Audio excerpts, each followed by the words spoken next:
Olá, sejam bem-vindas, sejam bem-vindos. Hoje a gente vai ter uma conversa sobre a violência e o sagrado. Eu sou Pedro Luiz.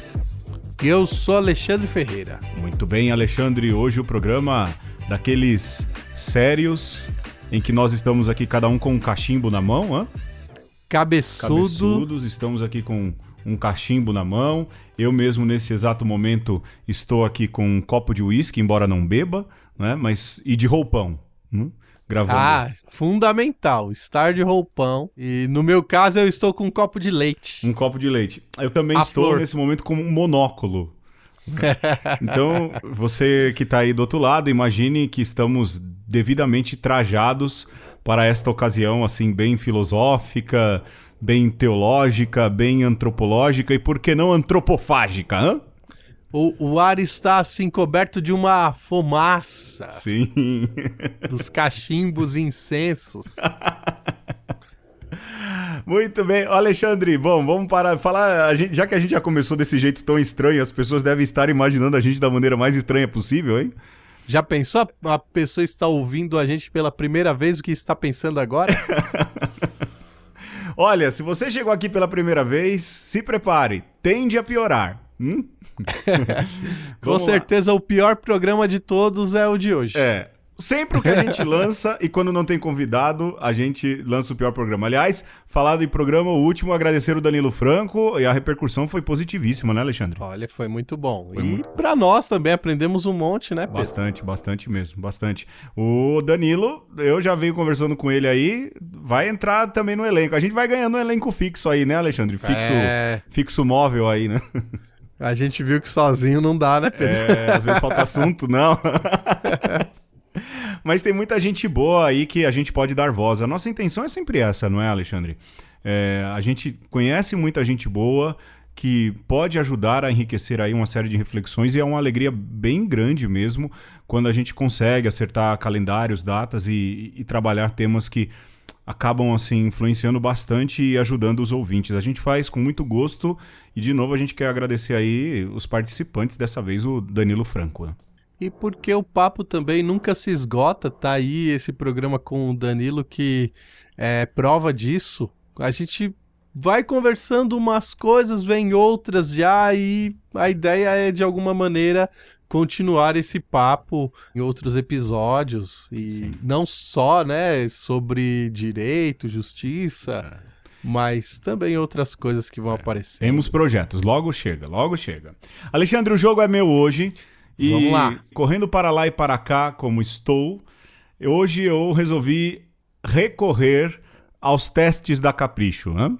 Olha aí, quem nunca? Quem nunca? Eu faço um todos os dias, cada um diferente. E nós vamos falar hoje sobre quem é você em Stranger Things. Stranger Things, Rogerinho. Things. Vamos lá.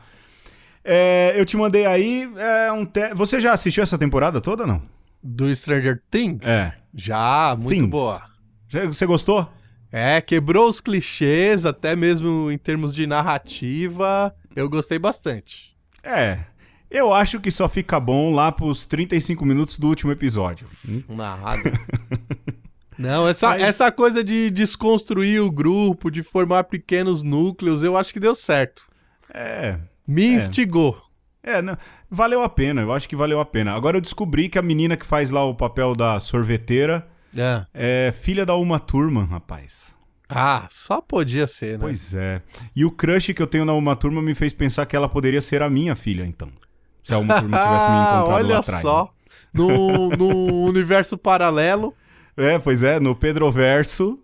No Pedroverso, ela poderia... E que a Uma Thurman vem ao Brasil, me encontra, me conhece, né? Sim. A gente...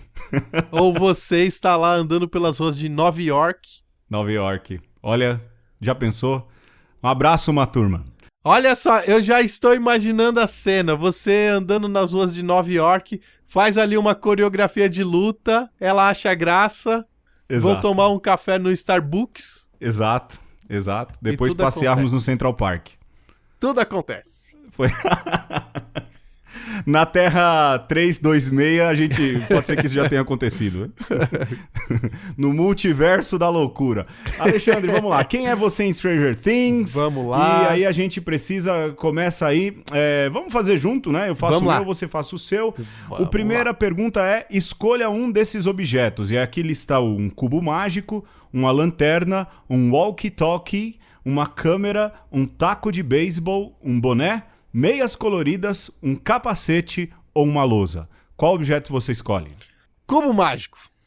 Beleza, eu vou escolher o walkie-talkie. Esses dias eu vi um rapaz com um cubo mágico, um menino. Eu falei, olha aí, é uma coisa que não morrerá jamais. Não morrerá.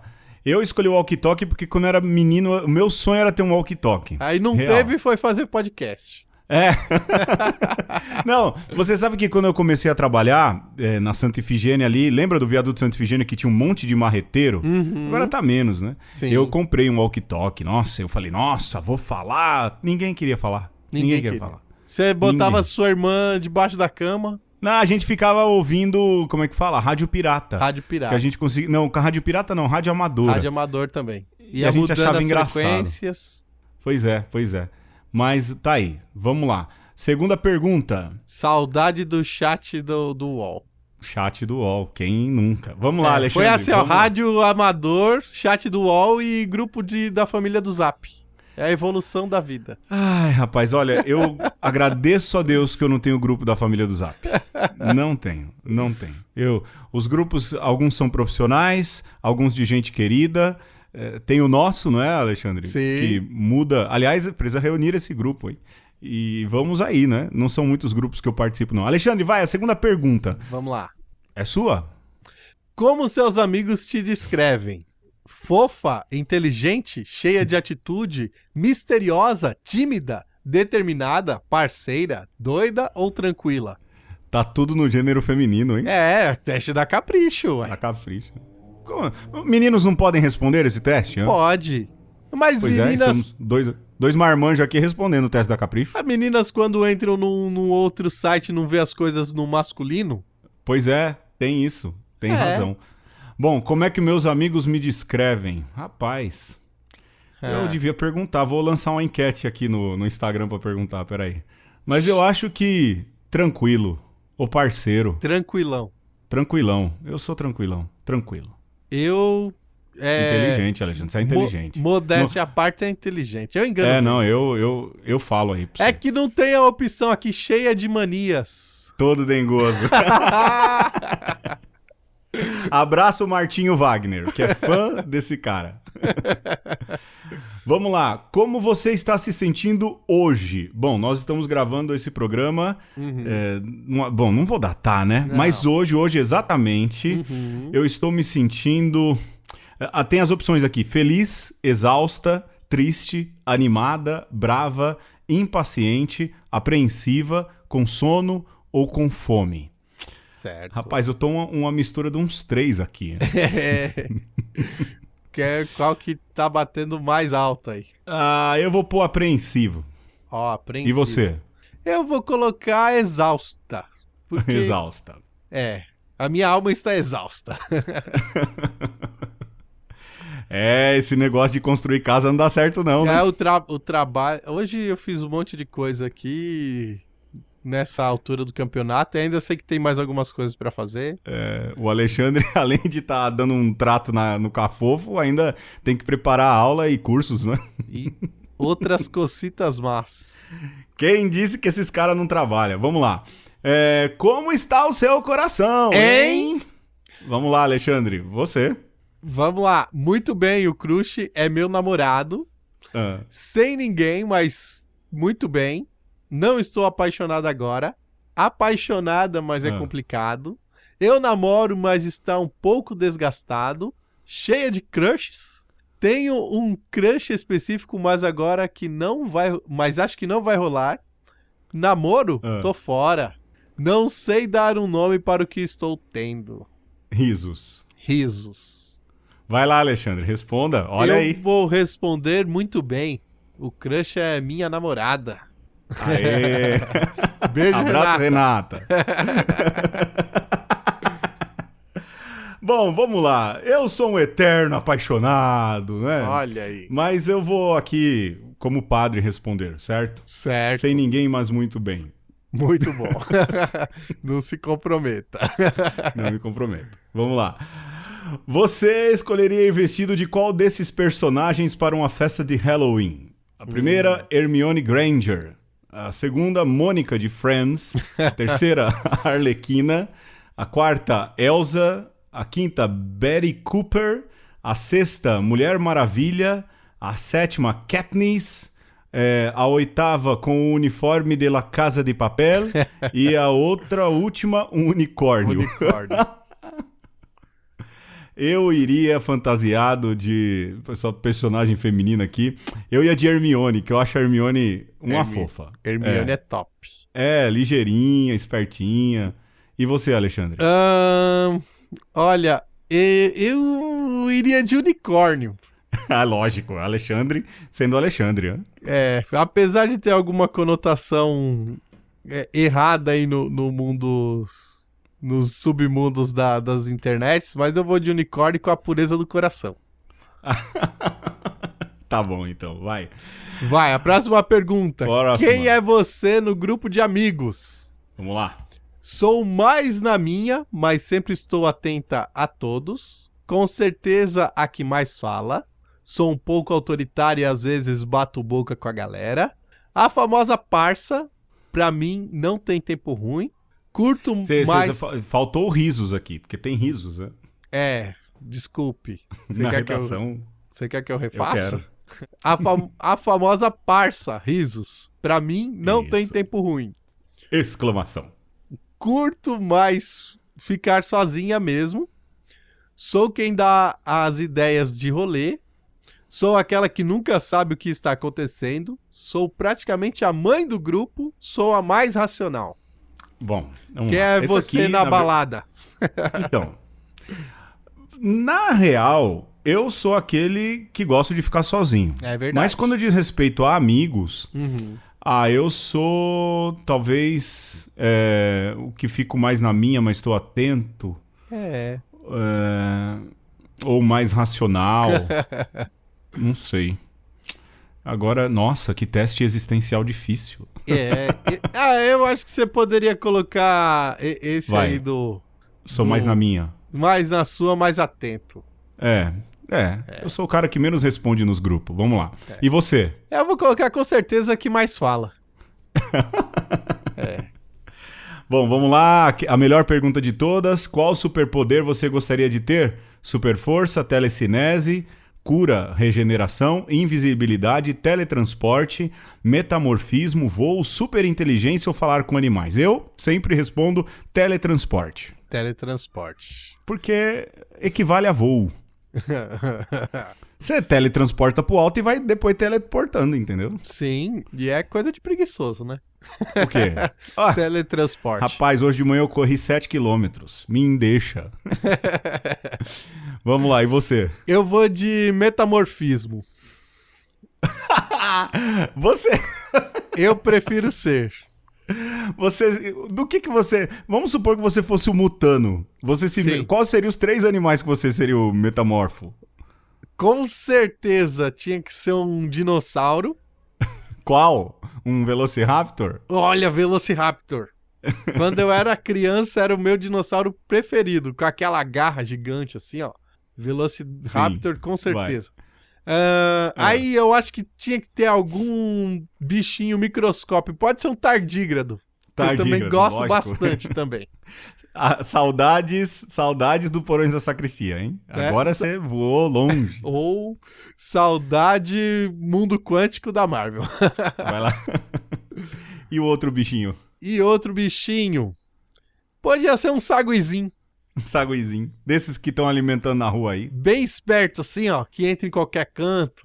Aliás, 2 serviços de utilidade pública aqui, Alexandre. Primeiro, não alimente os macaquinhos na rua. Você tá zoando ali a microbiota. O habitat... Abraço, como? Letícia. A microbiota.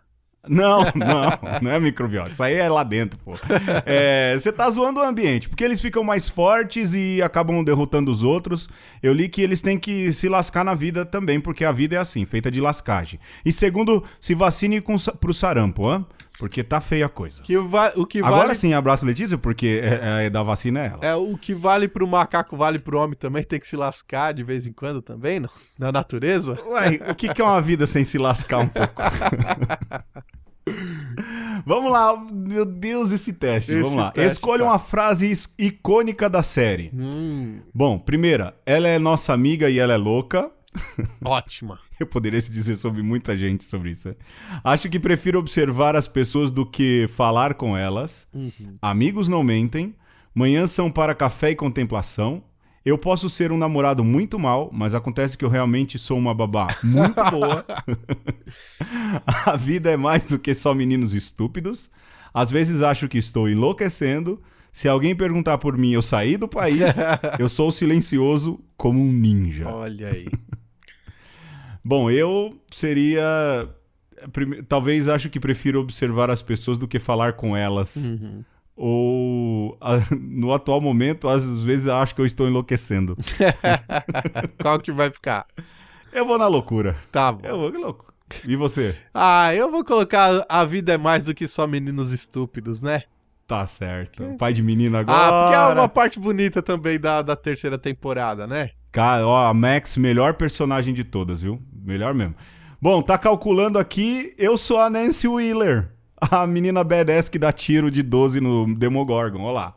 Olha só. E você? Aqui tá calculando ainda. Rapaz. Eu sou o Mike Wheeler. Sou seu irmãozinho. Meu irmãozão. Olha aí, meu brother. O vacilão aí, tá da terceira temporada. Eu gosto da Nancy, porque ela é toda quietinha e tal, mas ela é badass na hora de matar os bichos. Ela é. E também teve toda lá o seu arco de emancipação feminina. Pô... olha, que raiva daquele Boris Johnson lá, viu? Ainda bem que virou tudo bichinho. Aí, vamos lá, Alexandre, chega de E o Mike que não consegue dizer eu te amo, menino, a vida é curta. Rapaz, diga logo, né? Isso é verdade. Fala, solta. Mas nos anos 80 a vida era mais longa. Quando você é adolescente também é natural esse medo, né? A gente quer ser forte. Tá bom, então, vamos pro tema, Alexandre. Vamos.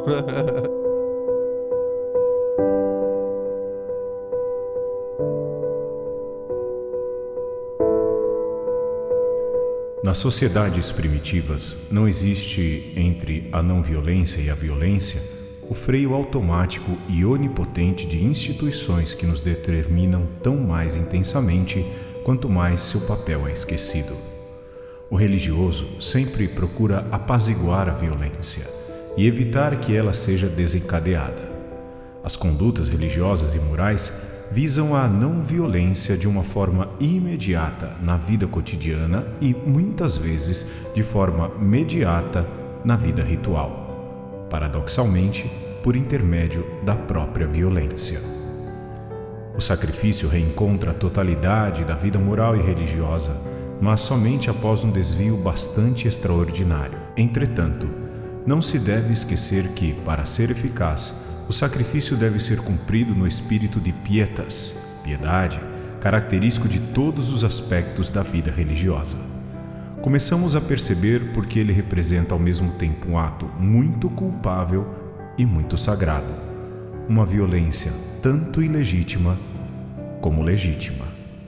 Mas ainda estamos longe de uma compreensão satisfatória.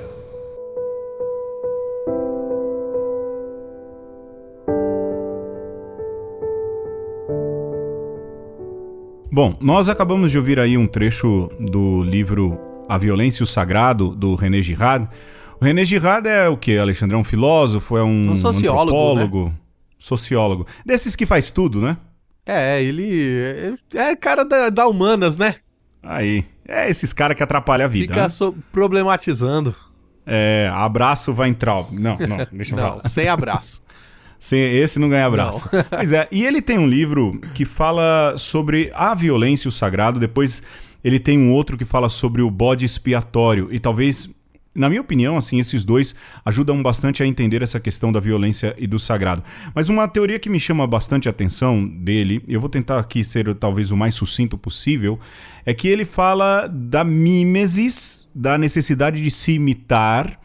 E, aliás, seria bom se você pudesse ouvir o nosso programa 52, está lá atrás, saiu em janeiro de 2019 e fala sobre memes e mimesis, um pouco dessa questão da imitação. Justo.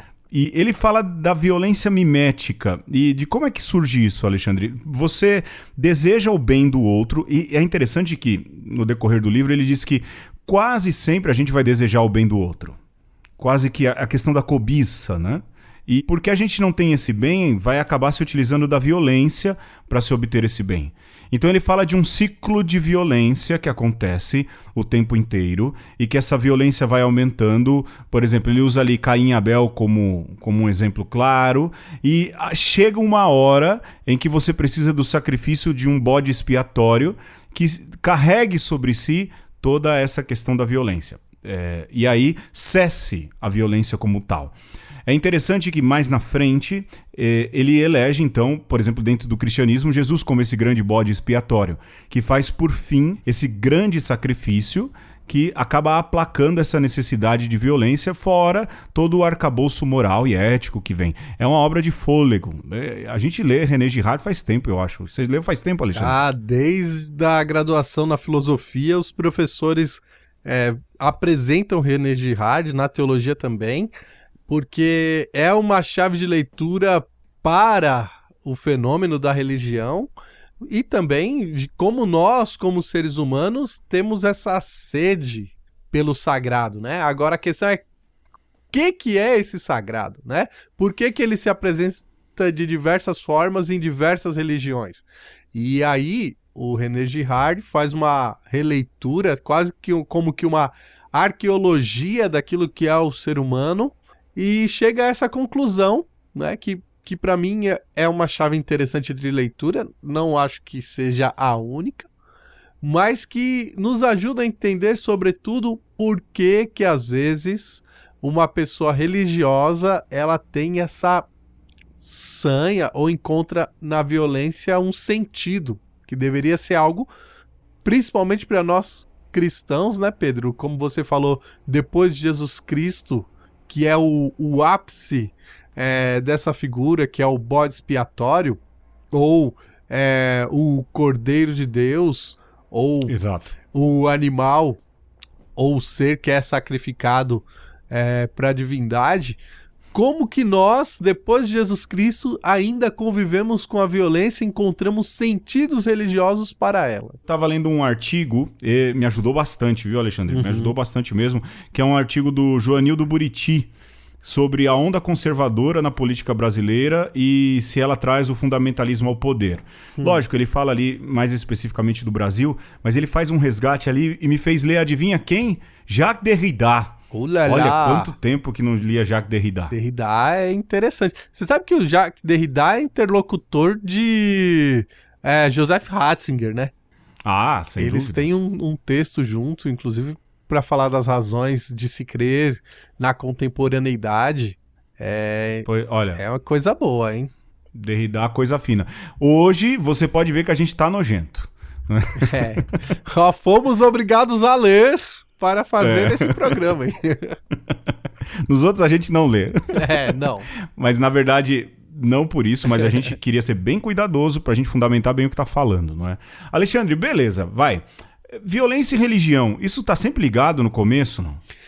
Olha, se nós pensarmos a violência como um ato irracional, e se nós pensarmos a religião como um ato arracional, ou seja, anterior à razão, nós vamos perceber que talvez no momento lá da nossa história humana, essas coisas andaram muito próximas, né? Até que se tivesse uma distinção daquilo que é o sagrado e aquilo que é o nefasto, digamos assim, essas coisas andavam muito próximas. Porque o fenômeno da violência, Pedro, ele nos instiga a repensar a nossa vida, né? E aí talvez nós tenhamos que ir para aquilo que é o ápice da violência, que é a morte de outro ser humano. Então a gente tem que tentar fazer esse exercício de retorno ao humanismo primitivo, que você tem ali um animal que está começando a dar os seus passos de intelecção e de repente vê um ser que é igual a ele morrendo. Como lidar com essa morte? E como essa morte acaba significando o resto da sua vida?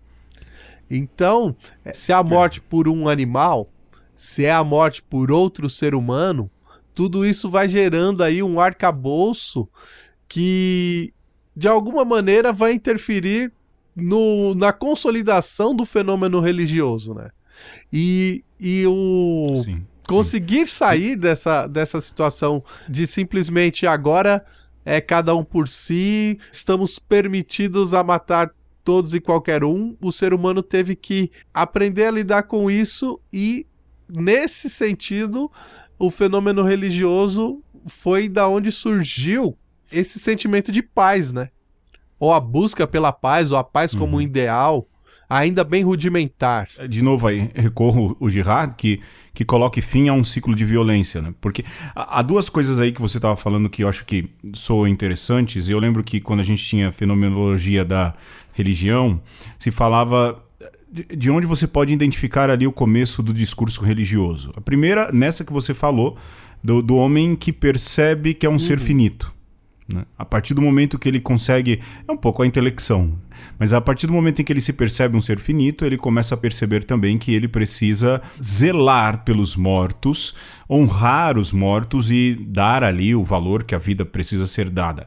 E aí entra também a questão antropológica das civilizações e dizem, olha, uma civilização ela pode ser identificada como tal a partir do momento em que os mortos não são deixados por aí, mas que eles são sepultados. Não é? Então, caminha junto o fenômeno religioso. Lógico, há também toda a questão mítica, que a gente sempre fala que vai trabalhar e nunca trabalhou, não é, Alexandre?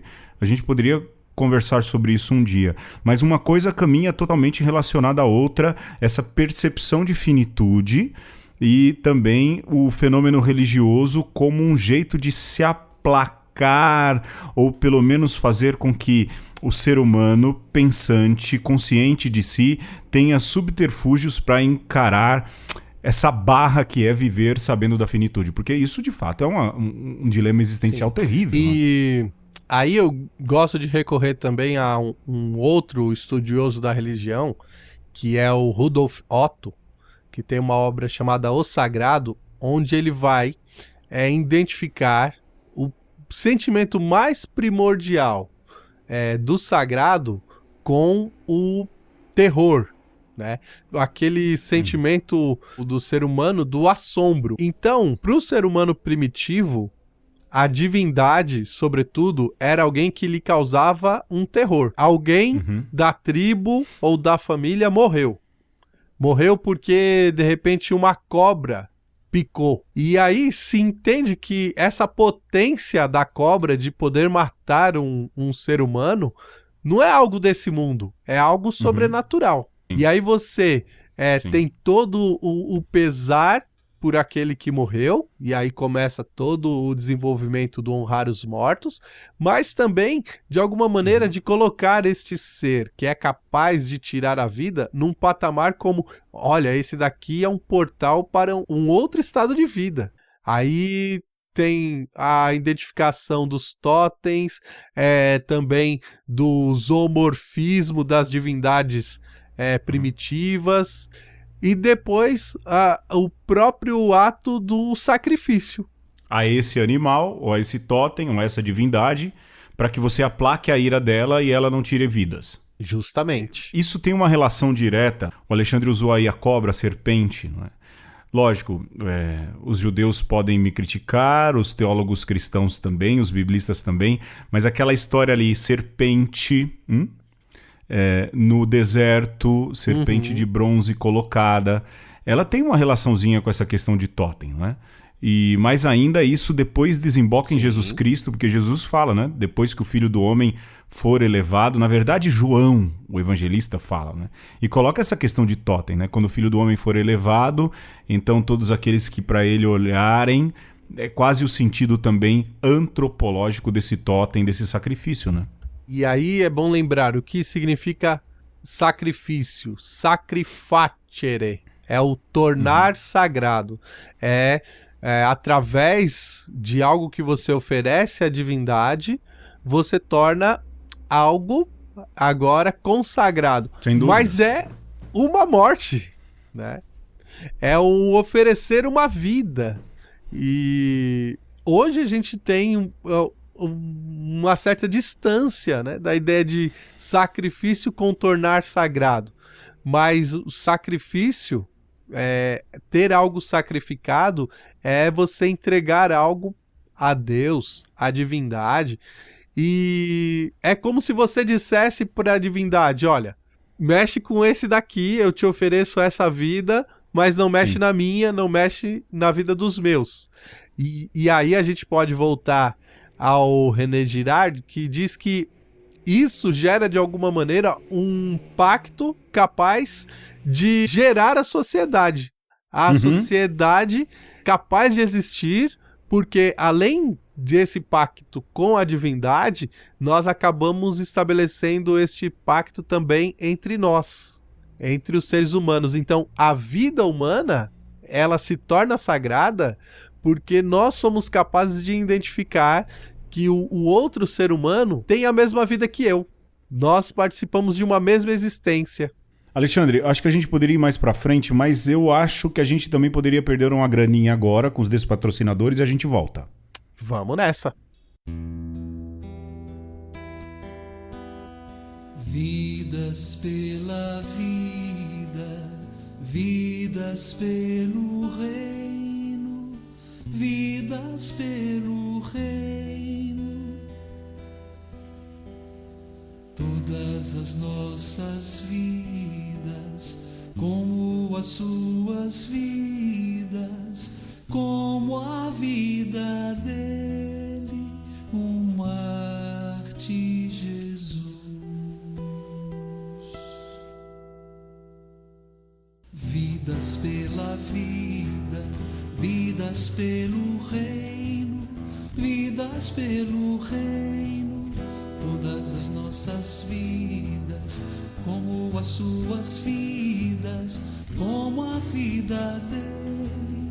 Todas as nossas vidas, como as suas vidas, como a vida dele, o Marte Jesus.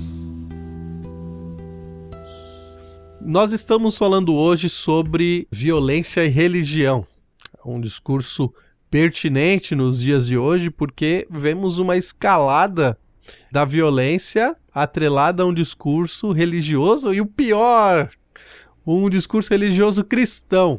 E nós estamos aqui para bater de frente, para dizer que isso é uma sandice, uma loucura, um delírio de uma noite de verão. Quem dera fosse só uma noite de verão, porque isso já tá virando inverno, pra não falar inferno.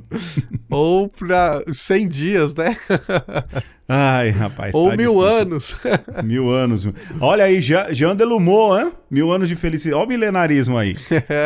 Hoje tá. Peraí, deixa eu dar mais uma baforada no meu cachimbo e ajustar o meu monóculo. Deixa eu tomar mais um gole aqui do meu chá de Santo Daime.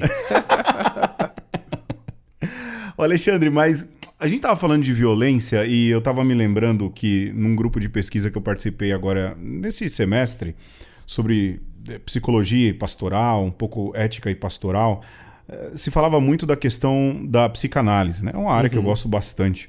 E eu lembro do professor, aliás, é o Frei André Bocato, um dominicano excelente. E ele falava sobre como o ser humano tem que se habituar a conviver com a violência. Porque a violência é algo inerente ao humano do ponto de vista da psicanálise, porque eu sou provocado violentamente o tempo inteiro. Por exemplo, a sexualidade ela é violenta. Sim. Quando eu não tenho uma sexualidade devidamente equilibrada, quando eu não tenho uma sexualidade devidamente bem organizada, ela é violenta, mas às vezes, mesmo para quem é equilibrado, ela é uma espécie de violência também, não é?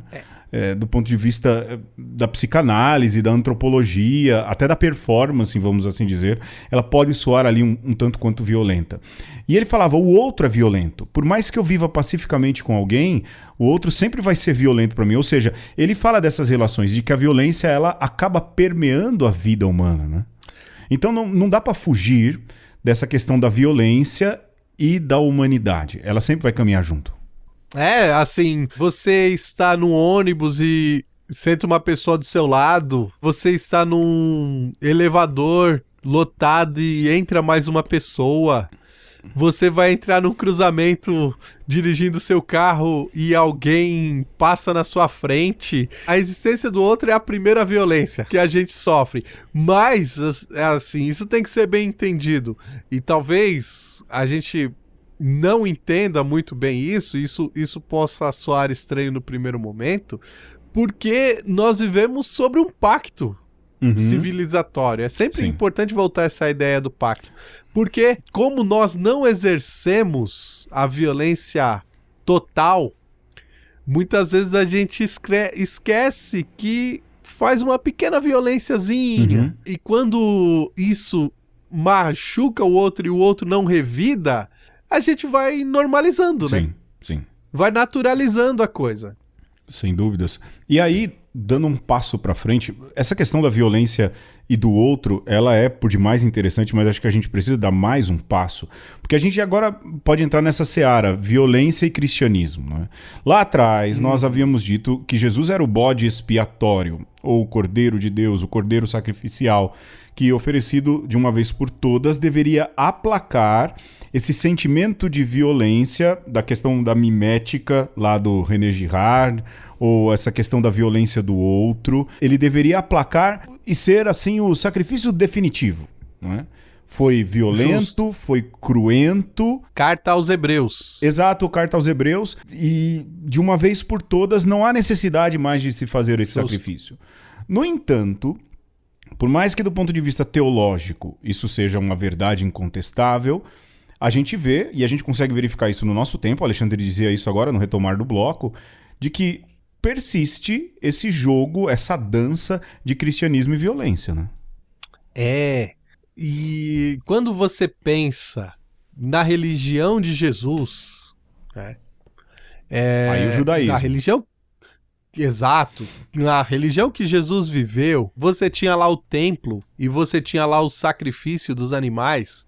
Nós estamos dizendo que o judaísmo estava no contexto de todas as demais religiões. A prática era praticamente a mesma. Se você pega, lógico, do ponto de vista doutrinal, há muitas diferenças de Yahvé e os demais, mas a prática humana não muda muito.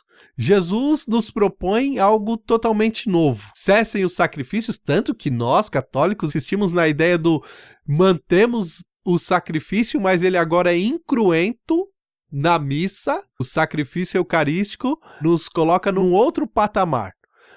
E aí, nós percebemos que a partir de Jesus, e essa é a história um pouco do cristianismo, nós somos convidados a fazer uma religião que não é mais pautada na violência, mas ela é pautada na paz. Agora, Pedro, tem uma questão importante aí quando a gente fala de paz. Porque a paz, de alguma maneira, é uma violência dirigida a si mesmo. Olha aí. É você botar um freio na sua violência, ou na sua sanha de vingança, no você não se achar melhor do que os outros. Você não alimentar esse sentimento, retorno de novo ao Girard, esse sentimento da violência mimética, de olhar o outro e dizer, ele tem aquilo que eu não tenho e tudo Justamente. bem. Né? Ele é diferente de mim e tudo bem. É você não alimentar esse ciclo, porque, vamos lá, de novo, eu vou parecer repetitivo, mas acho que vale a pena.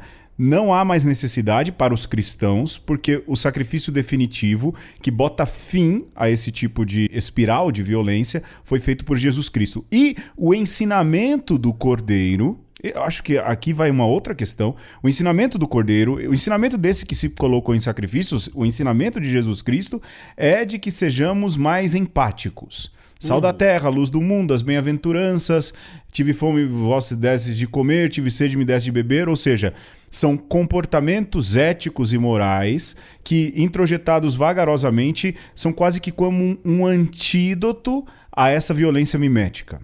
Dá pra entender isso? Sim, e aí vamos falar também de um texto medieval Lá vai o Alexandre na área dele. que reverbera, né, que de alguma maneira ecoa esse ensinamento de Jesus, que é a oração de São Francisco. Uhum. Onde houver ódio, que eu leve o amor. Onde houver ofensa, que eu leve o perdão. Olha só, situações de violência, ódio, ofensa, discórdia, erro, tristeza, desespero, trevas e o seu contraponto relacionado à mensagem de Jesus. Amor, perdão, fé, verdade, esperança, alegria. E então nós vemos aí que, lógico, São Francisco não está falando sozinho, ele está falando dentro de uma tradição. Sim. E essa tradição é nossa hoje. A bola está conosco, não é, Pedro? Uhum. Sim. E aí você tem essas duas forças sendo exercidas sobre nós. Ou você vai para um lado, deixa fluir, dá vazão aí aos seus impulsos, ou você tenta sublimar isso, tenta levar isso para um outro patamar. E é no fim aquilo que é a proposta de Jesus Cristo. A gente seja perfeitos como o vosso Pai é perfeito. E eu quero misericórdia e não sacrifício. Só lembrar, Alexandre, eu acho que vale a pena que o sacrifício no tempo de Jesus era comum. Você se banhar em sangue lá. Sim. Era algo bem comum. Sim. Pra gente achar assim que esse judaísmo de hoje era o mesmo judaísmo exatamente do tempo de Jesus. E não era. Lá naquele tempo tinha templo e tinha bicho sendo sacrificado o tempo inteiro. Né? Então essa questão sacrificial ela era válida até a destruição de Jerusalém. E a gente não pode, Pedro, nem colocar um senso aí de desvalorização Não. desse senso sacrificial, porque esse sacrifício tinha esse sentido de aplacar as forças. É o que nós estamos falando aqui, que Jesus nos ajuda a dar um passo à frente do ponto de vista religioso. Mas também é importante dizer essas coisas, porque senão a gente cai num certo... Um preconceito. Num preconceito e numa desvalorização das religiões que, de alguma maneira, mantêm... Usam sacrifício animal. Exato, um aspecto sacrificial, né? Você sabe que eu lembro que, dando aula lá no Heliópolis, eu lembro que falava muito isso e o povo se espantou, né? Porque eu peguei ali, você pega os livros do Primeiro Testamento, da Torá, e as instruções para o sacrifício animal. E se você pega aquilo separado, bom, vamos dizer assim, mas essa aí é uma religião, o quê? Afro-brasileira, não é? Não, é a nossa religião materna, é a nossa religião paterna, é o judaísmo. Então, a gente tem que tomar bastante cuidado, de fato, em relação a isso, apontar o que o outro faz, só que a gente precisa lembrar, o mestre Eckhart fala isso, não é? Cada vez que eu aponto o dedo para alguém, tem 3 outros voltados para mim, né? Não sei. Essa parte eu não assisti, eu não li. Um dia eu ouvi alguém falar que foi o mestre Eckhart, e eu cito sendo, bom. então... Tá bom.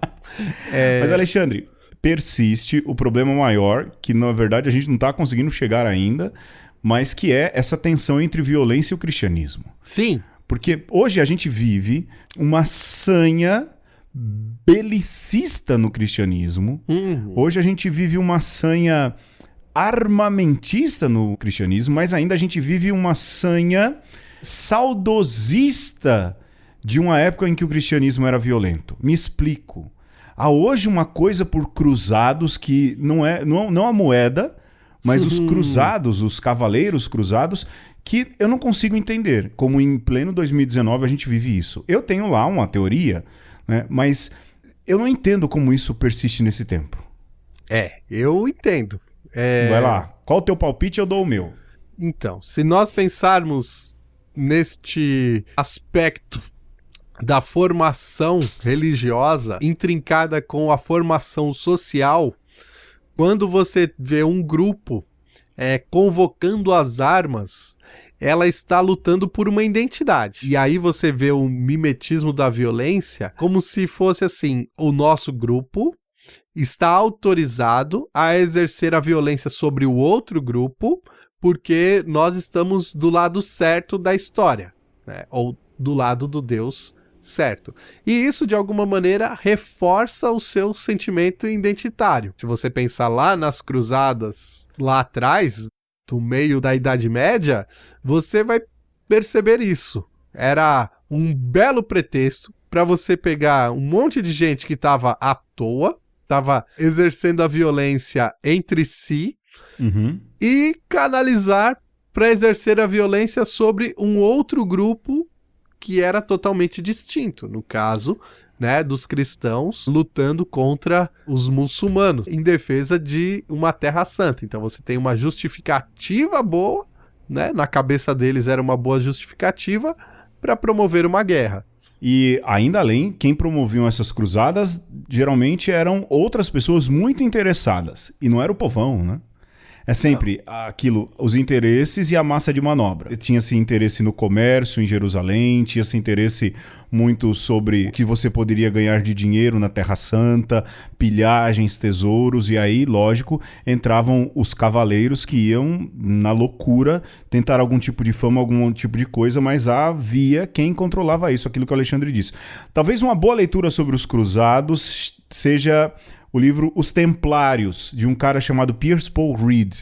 Eu não sei se eu já falei desse livro aqui, mas ele é um bom livro sobre os Templários, uma boa análise histórica, não essas maluquices que se vende hoje por aí, não é? É um livro ali do final dos anos 90, começo dos anos 2000, se eu não me engano, que fala muito essa questão da dinâmica das cruzadas. Mas, Alexandre, hoje em dia há uma questão que, penso eu, seja premente. Eu vi lá, como falei no artigo aqui do Joanildo Buriti, ele faz uma conexão entre Derrida e esse novo movimento cristão e 11 de setembro. Veja só, vou tentar resumir aqui o que o Buriti fala, né? Ele fala de uma nova onda conservadora. E aqui eu acho que já poderia fazer um parêntese. A gente não tem nada contra, embora se fossem colocar a gente num espectro, nós seríamos progressistas, não é, Alexandre? Muito provavelmente nos classificariam assim. Sim, sim. Particularmente não tenho nada contra quem é conservador, mas conservador de verdade. Conservador de verdade. Conservador, que se diz conservador, mas cujo maior ídolo é uma máquina de falar palavrão, isso não é conservadorismo, hein? Não, isso é palhaçada.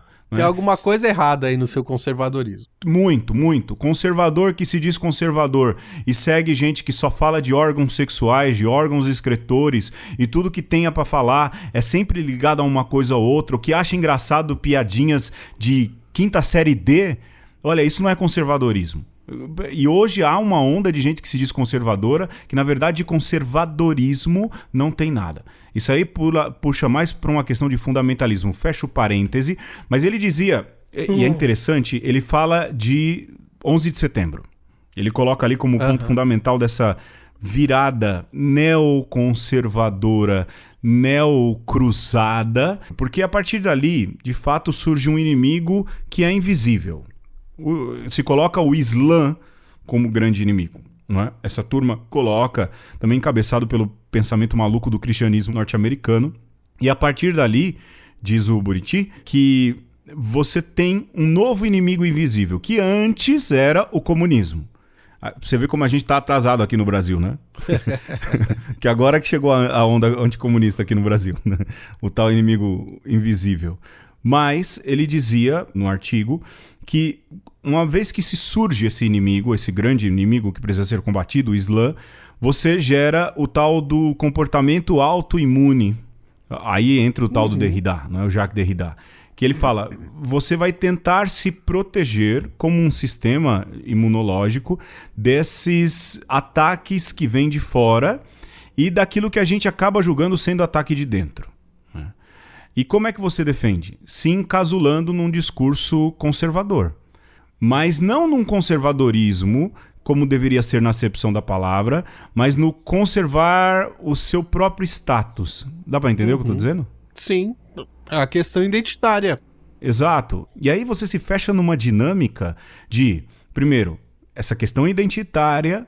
se fechar ali no conservar um status e lançar mão de todos os artifícios possíveis para ir contra este inimigo invisível que me bota medo. Mas aí é um outro fator, e esses dias eu ouvi a Dom Geraldo Lírio, né? Olha, dei mais uma baforada aqui no cachimbo, hein, Alexandre? Falando dessa onda neoconservadora, que vem também do medo do futuro, da incerteza do futuro. E quando você tem muita incerteza no futuro, e a gente vive num tempo muito líquido, o Bauman também dizia bastante isso, é um tempo de muitas incertezas, qual é a sua tendência? Você se fechar no passado. É uma saudade de um passado que eu ainda não vi. Que eu não vivi, exato, a saudade de tudo isso que eu ainda não vi, diz a Legião Urbana na música Índios, né? E essa turma acaba tentando voltar para essa dinâmica, que não se viveu, achando assim, bom, naquela época não haviam incertezas. Mas, cara, havia. Mas é meio maluco, porque assim, agora a gente vai comprar briga, mas eu vou tomar bastante cuidado.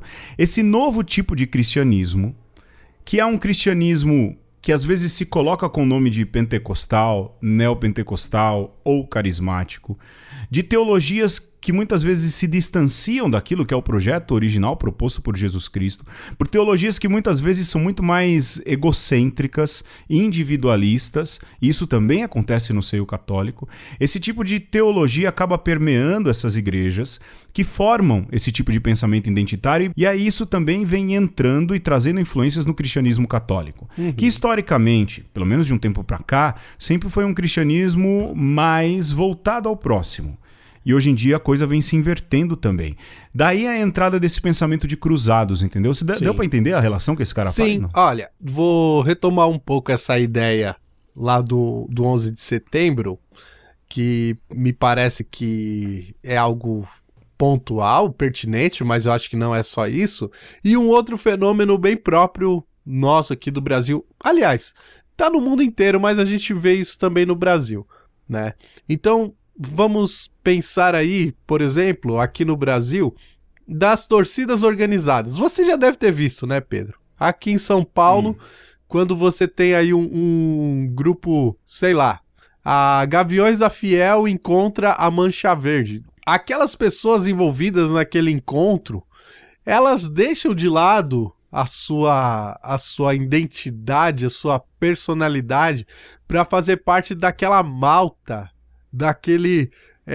aquela massa de aquela turba que vai se chocar contra a outra.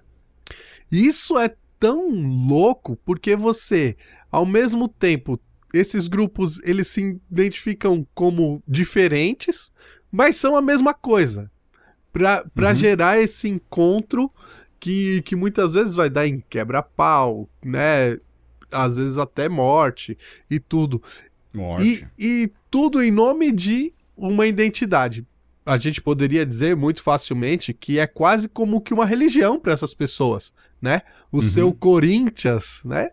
Até teve a peça publicitária lá, Corinthians é religião, e Sim. Por isso cabe alguma crítica ao slogan, mas também o seu Palmeiras, porque essas pessoas matam e morrem, Pedro, por causa de um escudo, né? E aí isso é bem parecido lá com o que Constantino fez com Insignio Vince, né? Inox Signius Vinces. Isso. Inox Signius Vinces.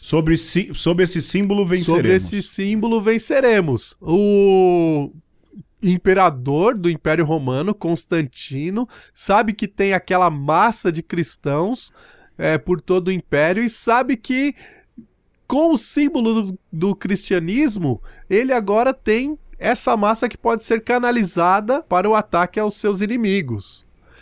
E o que acontece lá no 11 de setembro? Você tem um momento pontual que ele é absurdo, né? Ninguém gostou de ver aqueles prédios pegando fogo, um avião batendo sobre aquelas torres, mas ninguém entendeu muito bem, e aí vem uma narrativa. Foram terroristas islâmicos.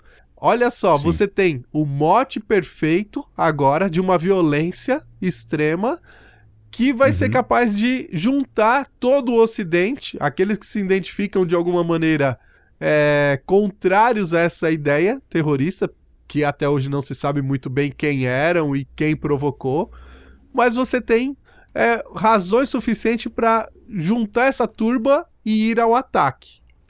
Coincidentemente, Pedro, no Brasil hoje, o que nós vivemos? Primeiro, um presidente que foi eleito depois de uma facada. Sim.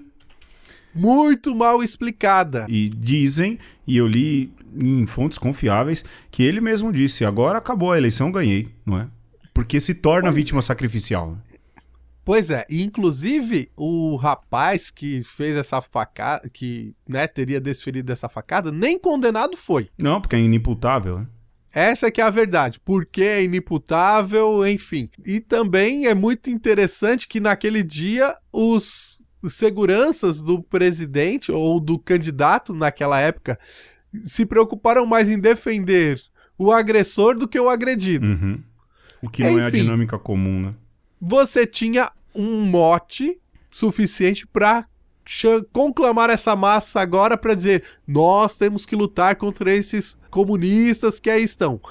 E agora, durante essa nossa gravação, surgiu um grupo aí chamado Sociedade Secreta Silvestre. Ah, cara, isso é uma mentirada, bicho. Pedro... É outro inimigo pra se colocar medo. Pedro, é o mesmo 11 de setembro, é a mesma facada, é o mesmo símbolo do Constantino e a mesma conclamação da cruzada. Exatamente, exatamente. E o pior, cristãos embarcando de novo nessa história. E pega lá os símbolos, Pedro, do SSS. Primeiro, aquele SS parece muito com o SS do nazismo. SS do nazismo, 3 letras, KKK. KKK. De alguma maneira, SSS pode ser Sixt. Também. É todo um trabalho semiótico aí para você criar um símbolo do outro, do nefasto, daquele que precisa ser combatido.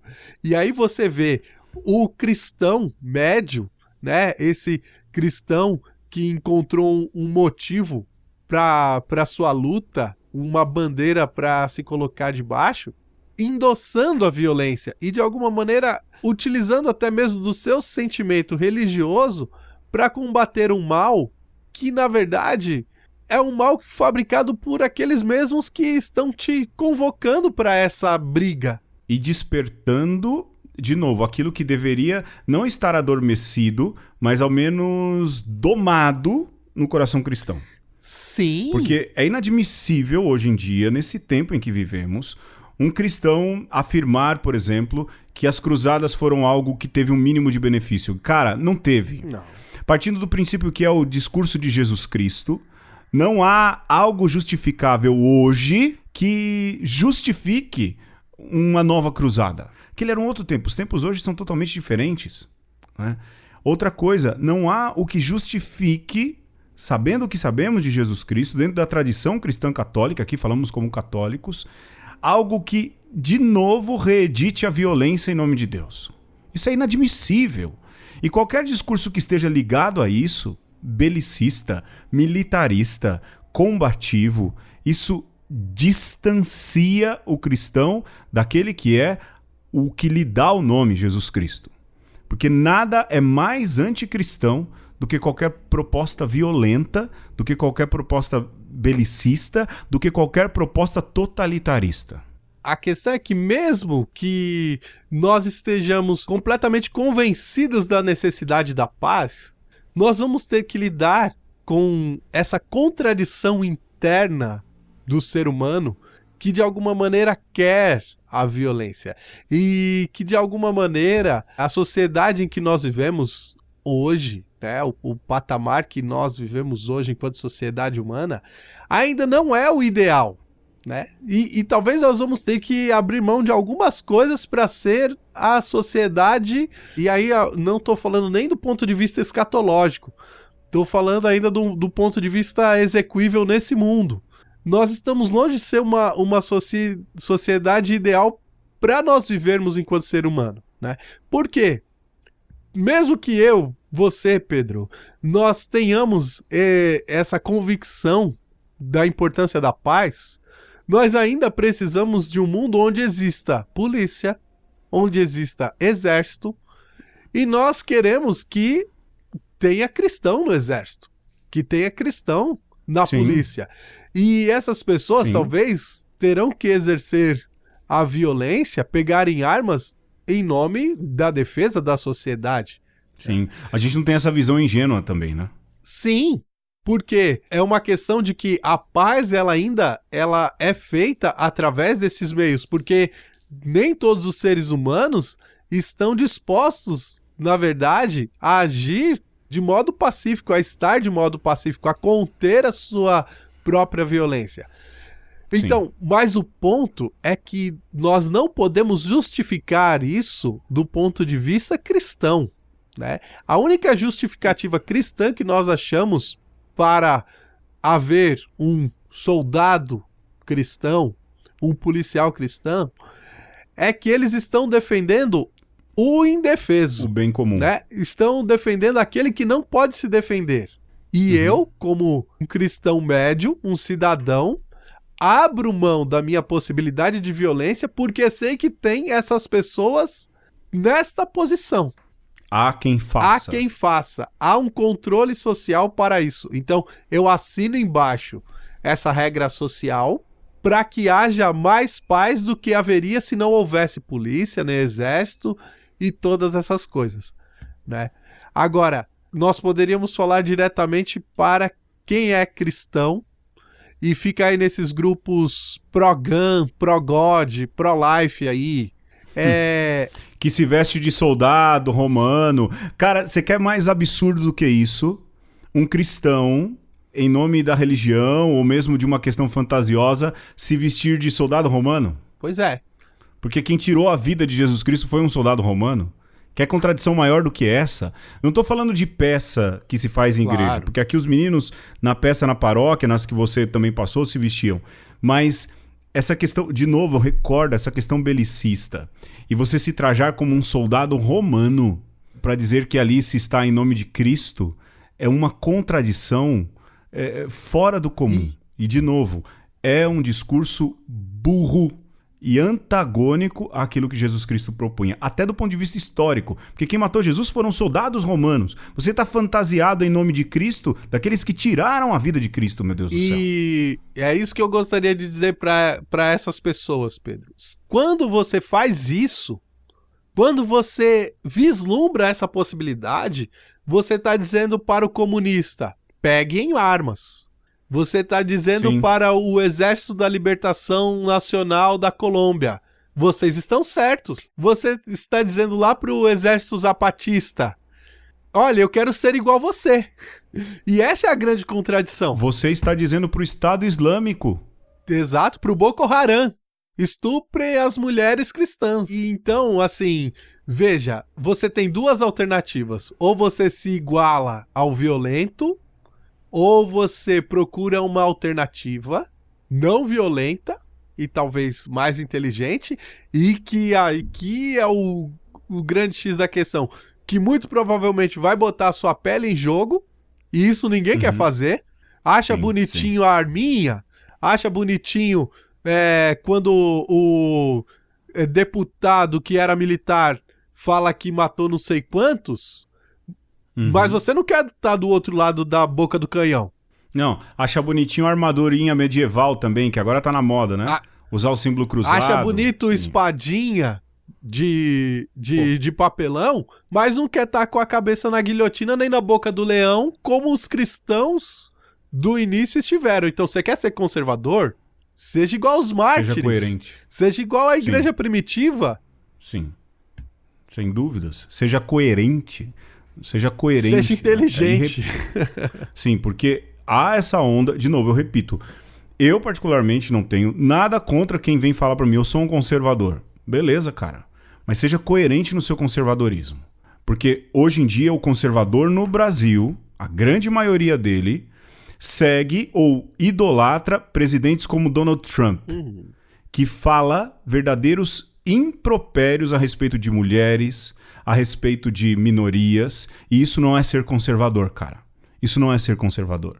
É gente que idolatra políticos que falam e se sentem no direito de falar os verdadeiros absurdos contra as classes menos favorecidas e dizer, é isso mesmo, é um pensamento conservador. Não, cara, não, mina, isso não é conservadorismo. Isso é um verniz conservador. É você se dizer conservador e idolatrar um cara, e eu já disse isso, a gente já falou disso, o Olavo de Carvalho, não é? Que a cada resposta que dá, a cada tweet que dá, sempre se fala de bunda, de vagina, de pênis e qualquer outras coisas. Isso não é conservadorismo. Nem puritanismo. Isso é utilizar-se de algo para, em nome desse algo, colocar em voga, colocar à frente os teus preconceitos, as tuas dificuldades, as tuas limitações, coisas que você poderia trabalhar numa direção espiritual ou mesmo numa terapia. Pronto, como diz o Boris, #pronto falei.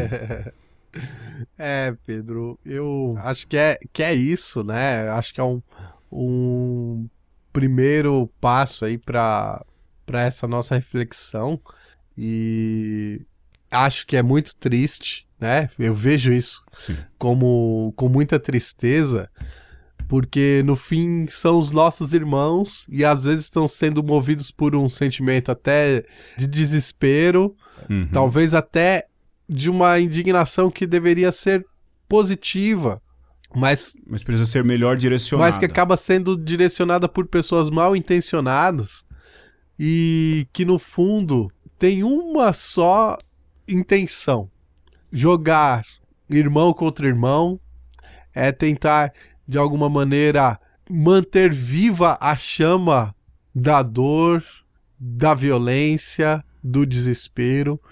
Então, eu luto, e essa deveria ser a luta de cada um de nós. Lutar para não entrar nesse espírito, né? Porque é muito fácil a gente cair, se a gente não reflete direito, num extremismo, né? Seja progressista, seja conservador. Hoje em dia parece que quem está caindo mais para esse lado são os conservadores, e olha, eu não quero queimar minha língua aqui daqui a algum tempo falar assim, é isso mesmo, essa coisa tá tão degringolada que a gente vai ter que pegar em armas para tirar esse governo daí, que talvez às vezes venha esse pensamento nefasto, né? Esse pensamento que é do diabo mesmo. Sim. E então, assim, nem de um lado nem do outro, né?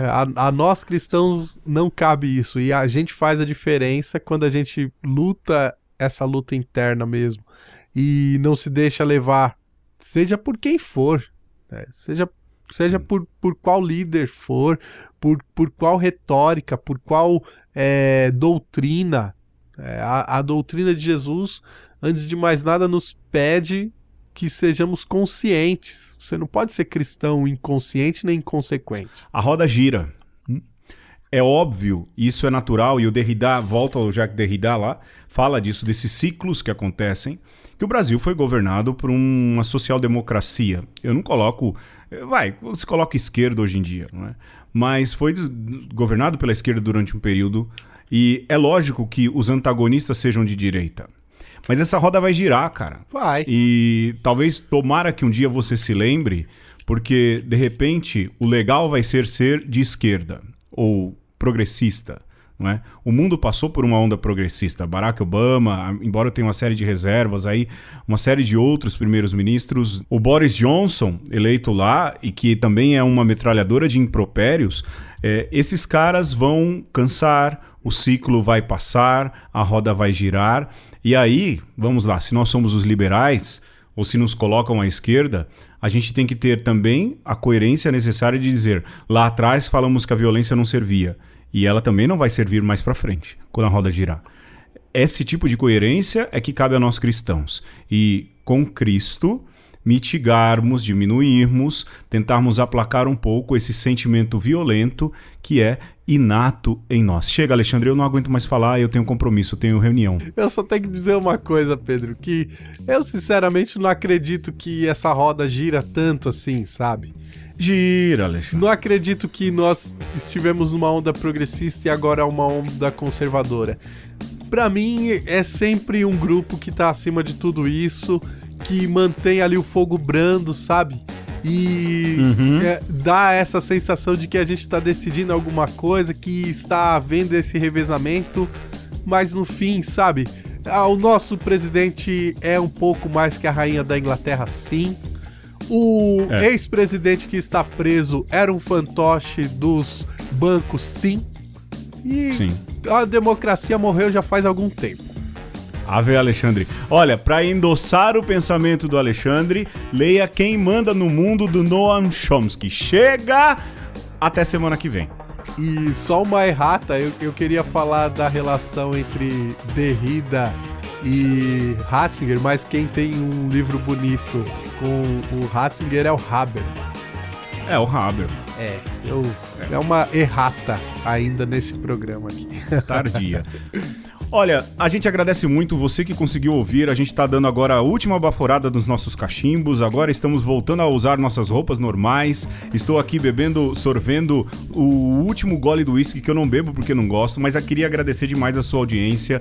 E a gente continua pedindo, cara, a gente fica muito feliz quando você partilha lá no Stories ou no Twitter, alguma coisa assim, o programa, porque assim a gente vai alcançando mais gente. De novo, a gente não quer ganhar dinheiro, muito pelo contrário, a gente até perde grana nessa história.